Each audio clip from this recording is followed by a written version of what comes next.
Party ముగిపోయిన పరిస్థితి వస్తుందని చెప్పేసి మేము చెప్తున్నాం సార్.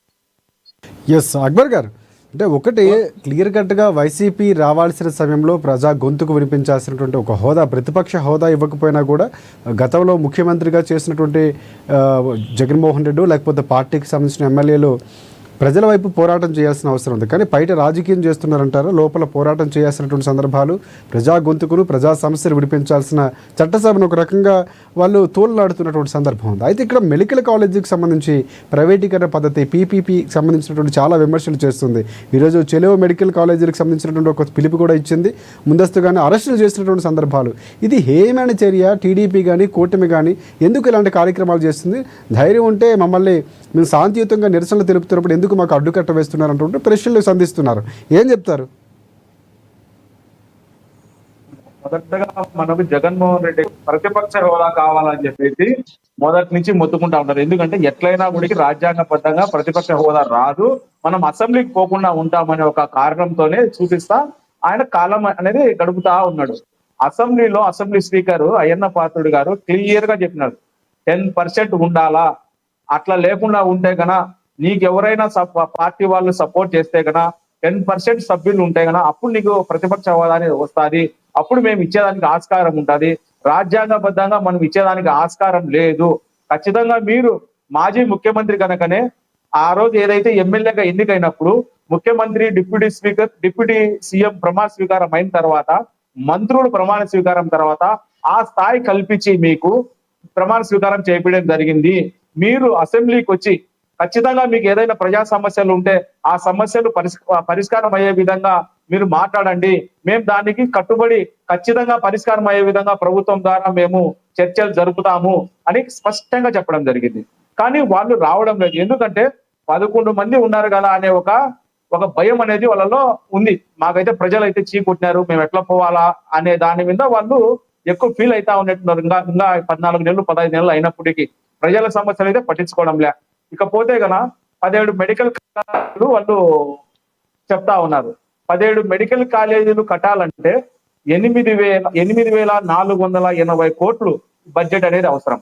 వాళ్ళ హయాంలో 1,451 కోట్లు మాత్రమే వాళ్ళు ఖర్చు పెట్టినాడు. మిగతా 8,000 కోట్లు ఖర్చు పెడితే గానీ 17 మెడికల్ కాలేజీలు పూర్తి కావు. కానీ అంతవరకు మన ఆంధ్రప్రదేశ్ లో ఎవరైతే విద్య పట్ల మక్కువతో ఉన్నారో, మేము డాక్టర్లుగా కావాలనుకున్నారో వాళ్ళకి మనం అవకాశం ఇవ్వాల్సిన బాధ్యత ఒక అనుభవం ఉన్నటువంటి వ్యక్తి ఉన్నటువంటి చంద్రబాబు నాయుడు గారి పైన ఉంది.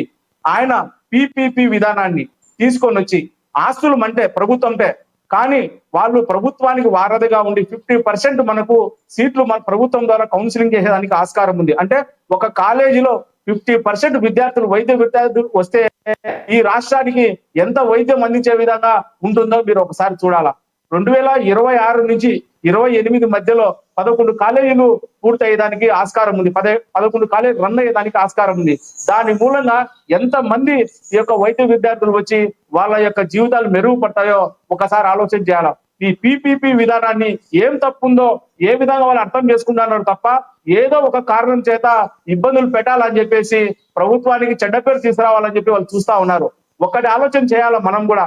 మనం ప్రభుత్వం డబ్బు పెట్టే పరిస్థితులు ఇప్పుడు లేదు కనుక డబ్బు పెట్టే వాళ్ళ ద్వారా ఈ యొక్క ఏదైతే వైద్య విద్యాలయాలు ఉన్నాయో ఆ వైద్య కాలేజీలను నడిపించి దాంట్లోకి మన విద్యార్థులు తీసుకొని వచ్చి వాళ్ళ యొక్క మెరుగైన మంచి అవకాశం కల్పించాలని చెప్పి చంద్రబాబు నాయుడు గారు మంచి ఉద్దేశంతో ఉన్నారు. ఇది వచ్చేసి అక్బర్ గారు కానీ వైసీపీ నిర్మాణం చేస్తున్నటువంటిది అభివృద్ధి అంటే మేము చేసినటువంటి సందర్భాలు ఉన్నాయి. వాటితో కొన్ని పిక్చర్స్ చూపిస్తూ మీడియా ముందుకు వచ్చినటువంటి సందర్భాలు ఉన్నాయి. గత మంత్రులు ఎవరైతే ఉన్నారో మంత్రులు వచ్చి ఎక్కడెక్కడ నిర్మాణ దశలో ఉన్నాయో, విజయనగరంలో ఎక్కడ జరుగుతుందో, వైజాగ్లో ఎక్కడ జరుగుతుందో సో కొన్ని నమూనాలు చూపించే ప్రయత్నం చేశారు. వీటిలో వాస్తవం లేదంటారా? వైసీపీ కేవలం ఆరోపణలు మాత్రమే చేస్తుందంటారా? కేవలం వాళ్ళు ప్రారంభించినారు. ఏది మామూలుగా అయితే కన్నా స్టార్టింగ్ దశలోనే ఉన్నాయి.